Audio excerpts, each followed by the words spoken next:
And your men who I have forgotten are your men I remember most. A boy of 18 in cricket flannels at your window, a man with a beer belly in your car, and a man with an aging beard and the smell of tobacco in his hands that stayed on your guitar, and a man with laughter and wit and granddaughters, a man who played the piano and spoke beautifully, a man with a lean, tall, forever slouch, and a long-haired man who went to the discos and pressed you to the walls of his house, and a man who rode a black motorbike to abandoned Air Force fields at night, a man who spat rugby and drank from the bottle, a man who limped and hustled in the streets, a man who rolled joints like a girl and sang to the birds, a man of uncertain temper, of a few words and many skydives, and a man with long beer hugs and beer mugs and blue eyes. Oh, sometime after the Gulmahars, they came, given a season each, and each season they pulled away from your sleeping body, which could have been any river really, your black clothes, which could have been water and shade, which, after leaving your loins, held fast to the banks. And they waited, each one bent over you, and they left, never wanting to leave with the souvenirs of your body.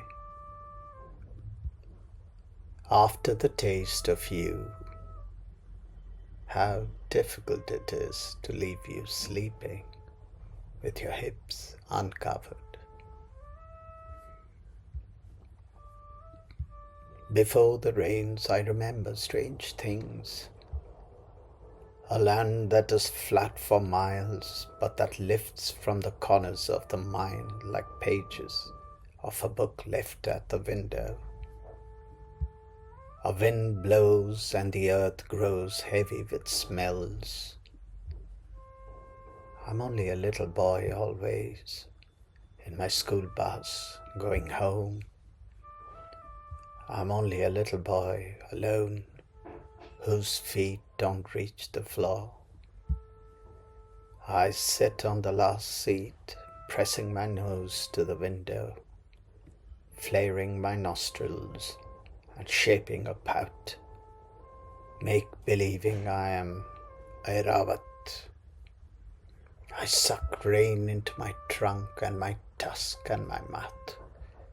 A wind blows and the earth grows heavy with that which rushes love to the heart inside the belly. A wind blows northward, and as all things to Delhi before the rains. You wore a black dress with nothing inside and painted your lips red one evening and giggled uncontrollably. It rained hard at 5 and you stayed. There was no light, so we lit a candle. Enormous black flowers, size of mountains, blew down to the terrace, and in the room I grew my body upon you. The wet falling over the roof and the clothesline was cold, and the wet, that foam that fell over your skin, you called warm. I told you the story of Shiva's seed in Agni's palm, and you grinned, and you held out yours. I hope the sky turns that way for you when you read this. your limbs loose across your bed. It's so warm, you'd said. So warm.